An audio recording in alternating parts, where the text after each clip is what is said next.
The most dangerous motorcycle race in the world. A race where riders go over 300 kilometers an hour in public roads between houses and trees. A race where almost every year some riders lose their lives. This is the race that we can easily claim as the craziest and most dangerous race in the world, and I'm talking about the Tourist Trophy. How long is it? Who invented the race? Why is it so dangerous? In this video I'm going to tell you the most interesting things about the Tourist Trophy.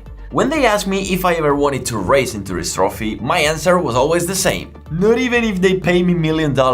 Never. And I say that as somebody who used to race with motorcycles. Yeah, because after racing for 3 years as an amateur rider, I understood that talent is not enough to be a pro rider. Because if you don't have a big piece of madness in your brain, you will never be a pro rider. Yeah, because racing with motorcycle means having to deal constantly with the risk of dying. And the only way to ride fast and safely is to be able to overcome that fear. Actually, I think I have a piece of madness in my brain, because I used to race with motorcycles and now I race with cars. I did some very bad crashes, I broke bones, yet with cars I'm still racing competitively. But with motorcycles it's different, because your whole life depends on a piece of rubber the size of a credit card that has to stick to the ground at 300 kilometers an hour, and you have to blindly trust that piece of rubber, and you have to keep it flat out. Now, when we talk about motorcycle racing, everybody thinks about MotoGP, which is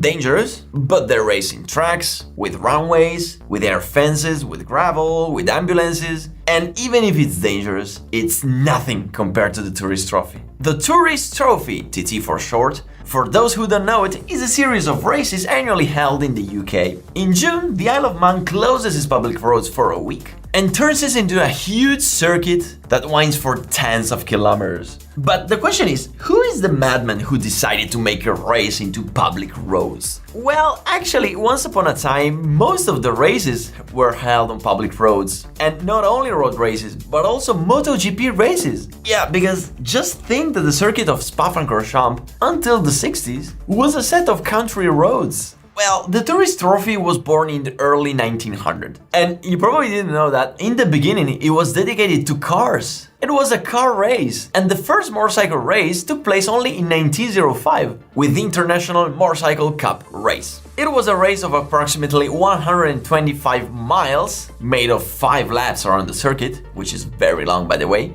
And listen to this, the total time of the race: 4 hours, 9 minutes and 36 seconds, with the incredible average speed of 48.2 kilometers an hour.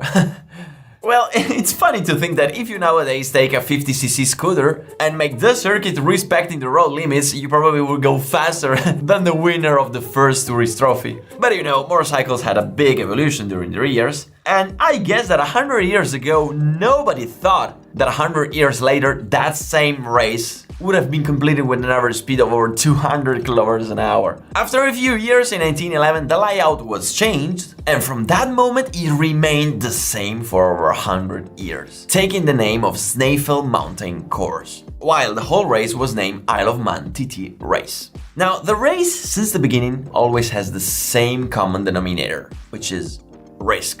We're talking about a race that takes place between towns, trees, houses, fences, no runways, just a tiny mistake and you're dead. And let's not forget that we're racing in the UK, and you know that the weather sucks. Humidity, rain, sometimes even fog, all aspects that makes the Tourist Trophy the most dangerous event in the world. But the madness has just begun. Do you know how long is the Tourist Trophy circuit? Well, I don't think that all of you knew it. The track is long 37.7 miles, which is 60 kilometers and 720 meters. And it's made of 200 corners. Just to give you a comparison, Spa-Francorchamps, which is the longest Formula 1 track nowadays, is only 7 kilometers long, with only 19 corners. Can you imagine the scale of the Tourist Trophy circuit? Or let's think about the Nordschleife, 20.8 kilometers long, just 1/3 of the Snaefell Mountain Course. Now, here comes the true madness. Do you know how long it takes to make one lap? The fastest lap time in history, made by Peter Hickman in 2023, was 16 minutes and 36 seconds, which means running with an average speed of 219 kilometers per hour. If you don't realize how crazy is this, just to give you a comparison, the MotoGP lap record in Mugello had an average speed of only 179 kilometers an hour. Just think how fast you have to ride in the Tourist Trophy. Now, as I told you, the Tourist Trophy is the riskiest race in the world. And of those 200 corners, 60 of them have been named after the most successful riders or after those riders who lost their lives in that corner. Yeah, because this is the sad part about the Tourist Trophy. Do you know how many riders died since the first edition? 266, with the terrible average of 2 riders per edition. There was only one edition in 123 years where nobody died, and it was the 1982 edition, while the 2022 was a really bad year with 6 riders dead. However, it was not the worst edition, because the worst one was 2009, with a total of 9 casualties. Unfortunately, the Tourist Trophy is also this, and those who race it, they know it, and they all accept the risk when they decide to participate. But talking about the bright side of the race, do you know which Italian rider has won 10 races in the Tourist Trophy?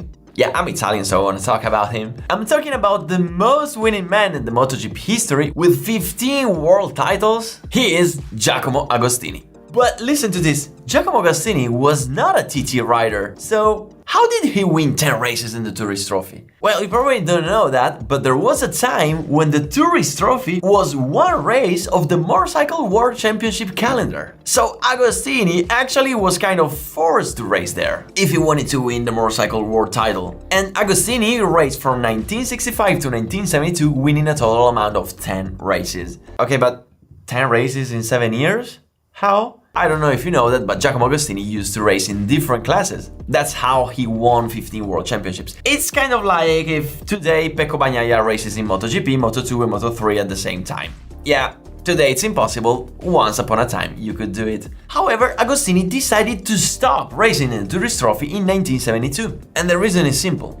That year, his friend Giacomo Palotti lost his life during the Tourist Trophy race. And it was already since several years that Giacomo Agostini kept criticizing the idea of putting the Tourist Trophy into the Motorcycle World Championship calendar, because that kind of forced many riders to participate in the most dangerous race in the world. But despite the fact that Giacomo Agostini abandoned racing the Tourist Trophy, the island spectators kept loving Giacomo. And they loved it so much that even today there is one spot on the track having his name. And I'm talking about the Agos Leap. And the question is, why did they give him his name? Well, the reason is simple. Giacomo Agostini was the first rider in history doing that part on one wheel, which today is no surprise, it's common practice. But with those bikes, with those powers, was not that common actually. Yeah, because obviously, not only riders ride between houses and trees at more than 300 kilometers an hour, but they also have to find the wheeling of the bike. But why am I describing it if I can show you what it truly means? This is exactly what the rider sees.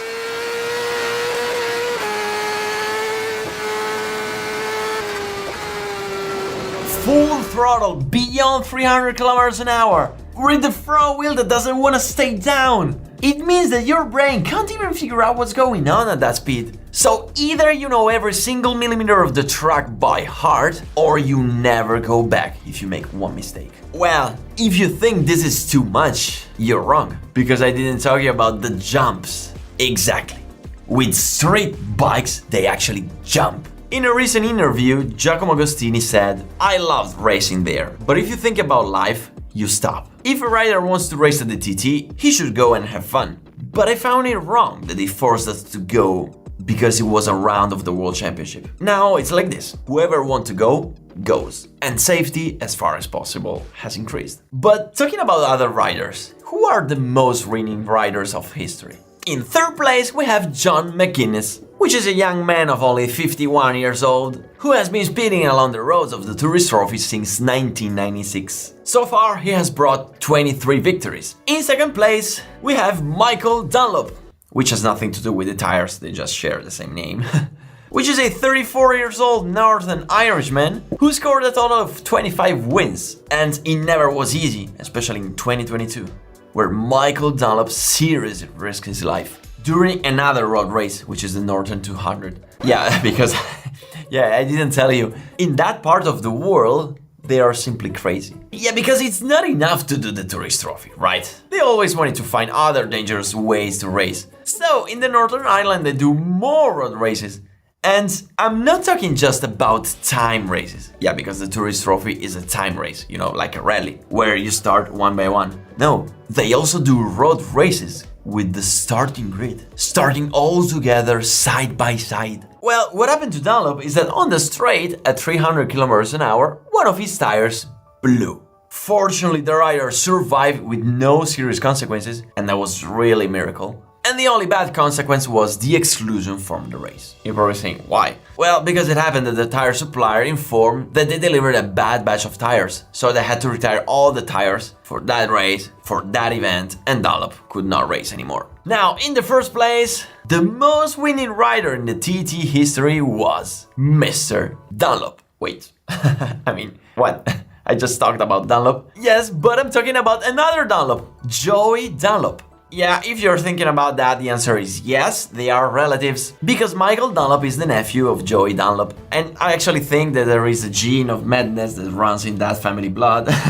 Joey Dunlop was born in 1952 and made his debut in the Tourist Trophy in 1976. And in his life, he scored a total amount of 26 victories, which means that Michael Dunlop next year can overtake him. But if you think that 26 victories in the Tourist Trophy is too much, you're probably not ready for what I'm going to tell you now. Joey Dunlop did plenty of other road races, getting 13 victories at Northwest 200, 24 wins at the Ulster Grand Prix, and are you ready? Sit down. In addition to the 26 wins in the Tourist Trophy, 13 in the Northwest 200, and 24 in the Ulster, Joey Dunlop in other races scored another 162 victories. But wait, it's not over yet. In 1988, he also raced 6 races in the Superbike World Championship, gaining 1 podium. And from 1976 to 1992, he also ran 21 MotoGP races in other classes.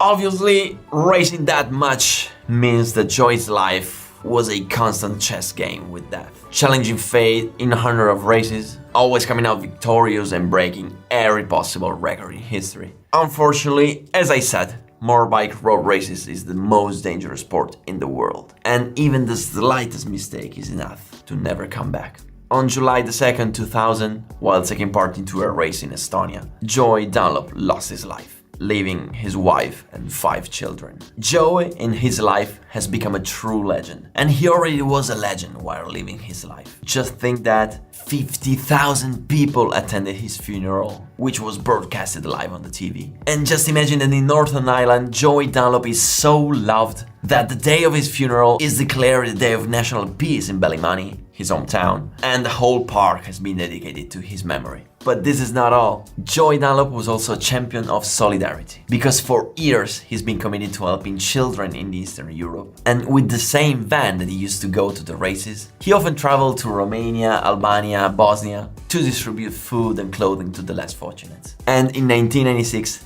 this activity earned him the title of Officer of the Order of the British Empire. But there is also one other legend in the Tourist Trophy, and I'm talking about the Lady in White. The Lady in White was none other than a woman who was a race steward for the Tourist Trophy in the Manx Race GP for 38 years. Her name was Gwen Crellin. She was born in the Isle of Man in 1917, and she was the founder of the TT Marshals Association. Gwen Crellin, who passed away in 2017, was a real symbol of the competition. And the nickname Lady in White was attributed to her by Giacomo Agostini, precisely because white was the color of the uniform she was wearing while working as a race marshal. And there is a story about the Lady in White, which is that those riders who greeted her would have survived the race. And this led over the years to a superstitious ritual, with many riders stopping in front of her house before the race just to greet her and therefore hoping for good luck. For those riders instead who just limited themselves on raising an arm while passing in front of her house, Gwen used to reciprocate with the sign with 2 simple words written on it: good luck.